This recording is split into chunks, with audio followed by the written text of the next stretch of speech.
Thorpe, Sam Cassell. They beating Jordan Mario and Pippen and them in the fact record. Jordan would have won 8 straight. He won 8 straight. There is no one on this planet that would ever look at Jordan and say that.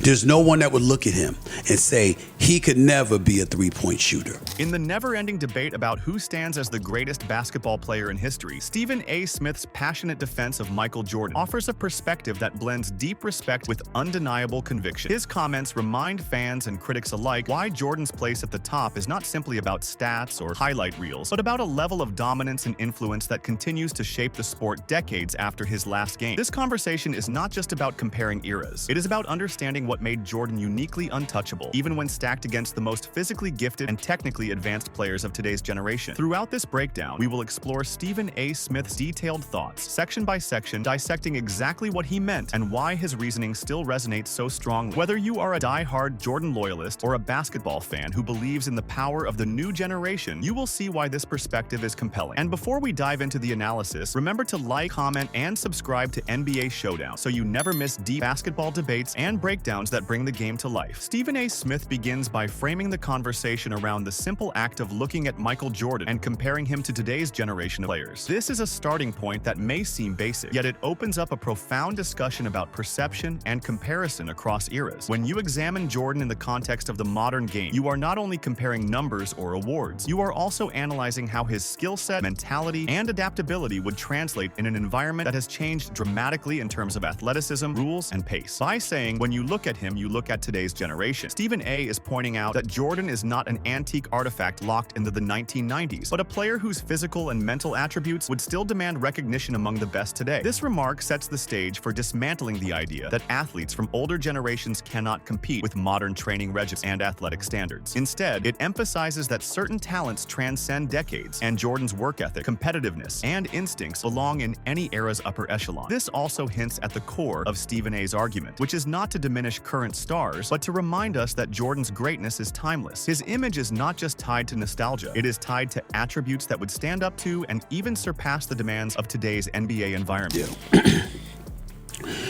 Jordan, when you look at him, you look at today's generation of players. Nobody is taking anything away from. Stephen A. Smith then expands on this by acknowledging a reality that many older generation advocates sometimes avoid. The athletes of today are, in many ways, more physically gifted than ever. They are faster, more athletic, and in some cases, more refined in their shooting ability. This is not a concession of inferiority for Jordan's era, but a factual acknowledgement that sports science, nutrition, and training methods have evolved significantly. However, this acknowledgement sets the stage for his core point. Even with all these advancements, the gulf between being physically capable and being historically dominant is massive. The speed, athleticism, and improved shooting of modern players do not erase Jordan's competitive advantages because his greatness was never built solely on athletic ability. He combined elite physical gifts with an unrelenting drive, unparalleled basketball IQ, and the mental resilience to dominate when it mattered most. By making this observation, Stephen A. draws a subtle line between skill and supremacy. The modern generation may have the tools, but Jordan had the complete package and the mental wiring to use those tools more effectively than anyone else. This framing is important because it directly addresses one of the most common counterarguments from modern-era advocates, that Jordan's success came in a less competitive or less athletic environment. Stephen A.'s statement turns that on its head by suggesting that even in this upgraded athletic landscape, Jordan's combination of traits would still make him the ultimate standard. The fact that today's generation of players look better than they've ever been. They're faster, they're more athletic, they clearly can shoot better to some degree.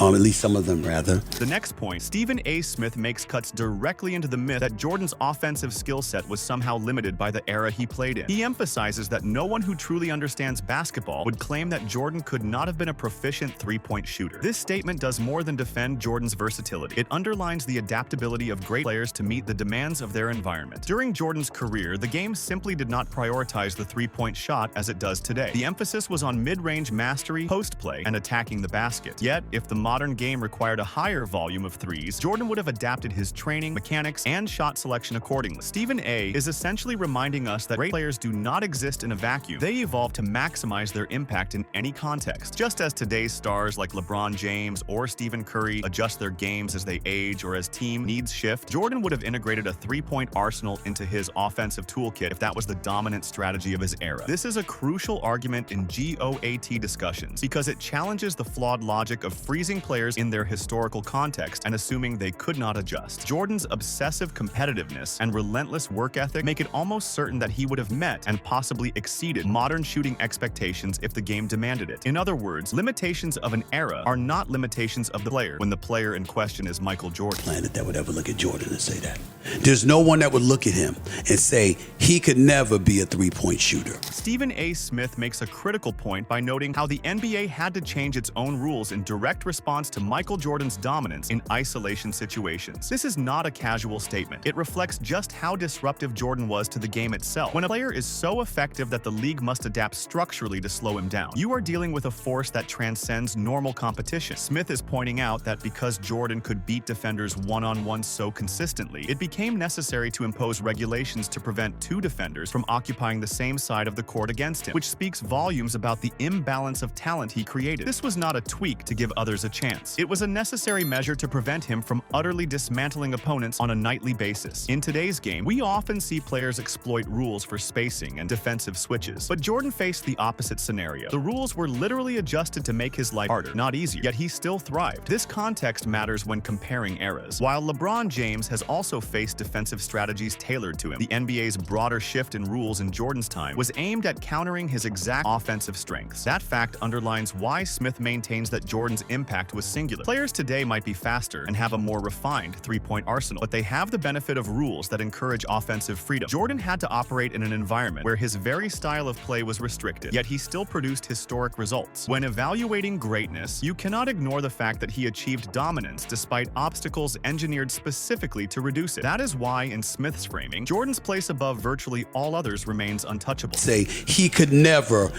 be a big guard and do what Kobe did. There's no one that would look at him and say he could never do what LeBron James did with the no hand check. When Stephen A. Smith follows up by saying that Jordan in isolation would destroy people and rip souls, he is going beyond statistics and into the psychological warfare Jordan brought to the game. Isolation play is the purest form of basketball battle, one player against another with no help or system to hide behind. Jordan's mastery here was not simply about scoring, it was about breaking the opponent's will. The phrase "rip souls" captures what it felt like to guard him. You were not just getting beaten physically, you were being mentally dismantled, possession by possession. This is the part of Jordan's game that often goes underappreciated in modern comparisons. In an era without the constant switching and defensive schemes we see now, Jordan often took his man directly, forcing them to defend without help and punishing any weakness instantly. The defensive hand-checking rules, physical contact, and overall toughness of the league in the 80s and 90s meant that success in isolation was a brutal test. Yet Jordan thrived, often making elite defenders look ordinary. This is why Smith emphasizes this particular quality. It shows a level of dominance that transcended systems and schemes. Today's game, with its increased use of pick and rolls, spacing, and perimeter-heavy offense, allows players to avoid pure isolation battles when needed. Jordan embraced them, and his record in those scenarios was devastating. In a hypothetical head-to-head skill comparison with any other player, the ability to take someone one-on-one and crush them mentally and physically is a weapon few have possessed at his level. That is a defining reason Smith reinforces Jordan's supremacy. Those rules were made to negate what Jordan brought to the table. Why? Because he was so isolation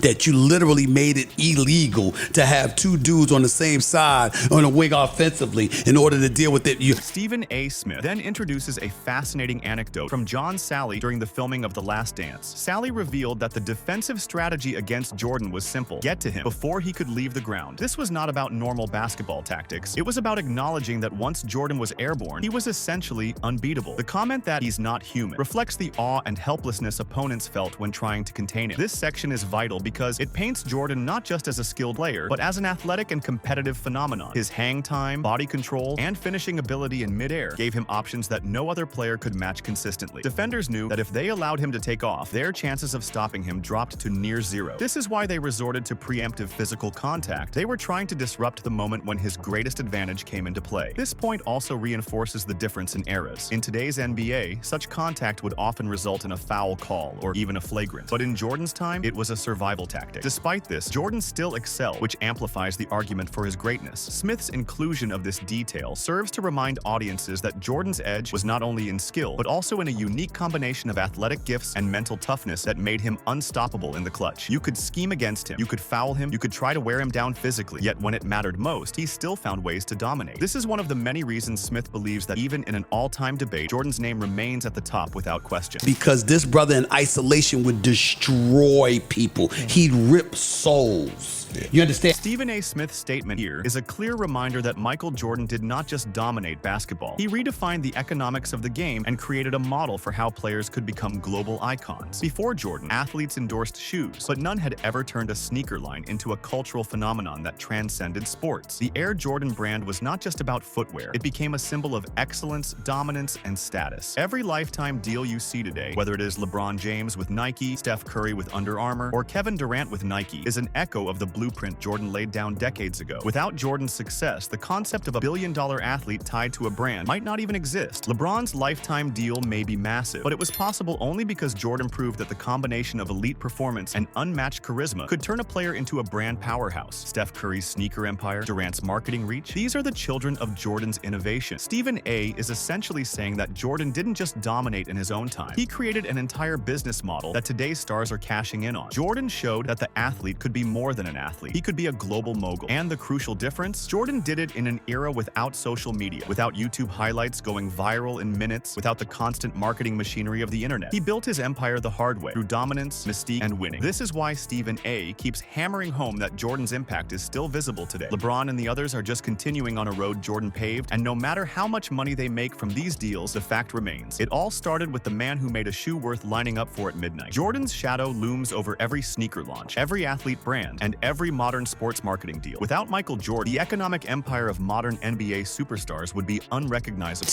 They talked about we don't know what he is. I love when John Sally said when they were taping The Last Dance and stuff, and they had a line in there. He said we had to get him. Rule was get him before he gets airborne, because you know he's not human, right? You know he's not human. You know This statistic might sound like just another achievement, but when you break it down, it is staggering. Dropping 40 points in an NBA game is a feat for any player, regardless of age. Doing it at 40 years old, when most athletes are long retired or barely hanging on, is the mark of a once-in-a-lifetime competitor. Stephen A. Smith brings up this point to show that Jordan's dominance was not just a product of his prime, it was embedded in his DNA. Even after 2 retirements, even after stepping away from the game for years, Jordan could still come back and torch professional athletes half his age. This wasn't a ceremonial farewell performance. It was a statement that skill, mentality, and competitiveness don't age the way the body does. LeBron James, for all his greatness, is still being managed carefully in his late 30s. He takes rest games, he paces himself for the playoffs, and his minutes are monitored to preserve his body. Jordan, on the other hand, came back after a second retirement, playing in an era with far more physical contact and no-load management, and still found a way to dominate at 40. That game was not just about numbers. It was a message to the basketball world that his fire never went out. Even in what was supposed to be a post-prime phase, he could still tap into that killer instinct and take over a game. Stephen A. uses this to emphasize the durability of Jordan's greatness. It was not tied to a particular year or a specific team. It was a permanent part of who he was. And that is why Jordan's legacy is untouchable, because his peak was not a short window. It was a sustained era of excellence that even age could not. LeBron, to me, is top 2 all time. Now, if you disagree, you disagree. This is one of Stephen A. Smith's boldest and most direct shots in the Jordan versus LeBron debate. By calling LeBron an imitator, Stephen A. is pointing out that much of LeBron's game, style, and even career approach has been influenced by those who came before him, most notably Michael Jordan. LeBron is a phenomenal player in his own right, but he did not invent the mold of the dominant, marketable, all-around superstar. That mold was created by Jordan. From the way LeBron approaches endorsements to the way he builds his brand, the Jordan influence is everywhere. Even on the court, you can see traces of Jordan in the fadeaways, the post-up footwork, and the emphasis on mental warfare with opponents. The difference, as Stephen A. sees it, is that Jordan was the original, the man who didn't need a blueprint because he was writing it himself. LeBron has benefited from that template, refining and expanding it, but never truly surpassing it. This is not to diminish LeBron's greatness. It's to highlight that being the originator carries a different weight. Jordan had no one to copy. He had to invent the standard that others now follow. In Stephen A.'s view, LeBron's greatness exists in a world that Jordan created, and that is the ultimate reason LeBron can never claim the throne outright. The man who writes the story will always stand above the man who reads it, no matter how well the latter performs. History of the sport invented by James A. Naismith, who had one patented move that was never duplicated nor ever stopped. That's Kareem Abdul-Jabbar, and I have LeBron ahead of him. Section 10, quote, Michael Jordan is the standard by which greatness is measured. Michael Jordan is not just a name in the history books. He is the measuring stick, the gold standard, the ruler that every other great player gets compared against. When someone says Jordan is the standard by which greatness is measured, it is not an exaggeration. It is a reality that has been forged through years of dominance, perfection, and unshakable mental fortitude. Jordan's 6 championships without a single finals loss are not just trophies on a shelf. They are proof that when the brightest lights were on and the stakes were at their highest, no one could match him. His 10 scoring titles, his Defensive Player of the Year award, his 5 MVPs, and his endless highlight reel of moments under pressure form a resume that defines basketball greatness. LeBron James has achieved incredible things in his career, but when you compare them to the standard Jordan set, the conversation ends quickly. Greatness is not only about numbers, it is about the aura, the intimidation, the fear that struck opponents before the game even began. Jordan had that. He broke the will of entire franchises. He made Hall of Famers feel helpless. The standard he set forces everyone else, including LeBron, to chase shadows they can never fully catch. That is why when people debate the GOAT, Jordan's name is not just first, it is the benchmark that defines the discussion. Jordan, if he didn't retire, and remember, we keep acting like he retired the baseball. No, he retired after his father died.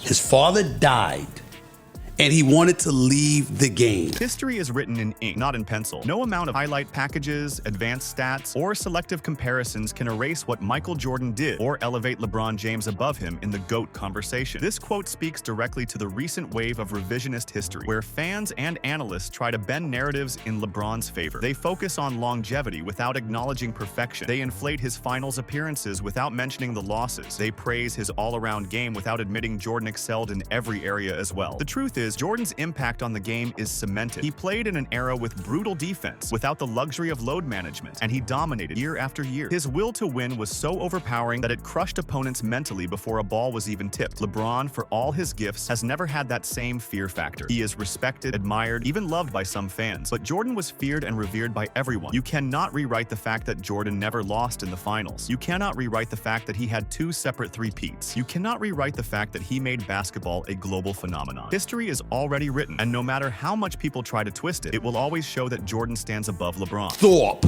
Sam Cassell, they beating Jordan and Pippen and them in the Dominance is not just about winning. It is about controlling every aspect of the game so completely that opponents feel powerless. That is what Michael Jordan did for over a decade. The word unmatched is not thrown around lightly here. Jordan's dominance was total, both statistically and psychologically. He led the league in scoring year after year, while locking down elite players on the other end of the floor. He dictated the tempo, the energy, and the outcome of games simply by being on the court. LeBron has had dominant seasons, but they have come with cracks in the armor, losses in the finals, seasons where he fell short despite stacked rosters, and moments where the pressure seemed to weigh him down. Jordan never let those cracks show. He thrived on the biggest stages and never flinched. His opponents were not just beaten, they were broken. That level of dominance has never been duplicated, and that is why, even in an era full of talented stars, Jordan remains untouchable, period. There is no asterisk, no footnote, no condition. Jordan's dominance belongs in its own category, and everyone else, including LeBron, lives in the shadow of it. back.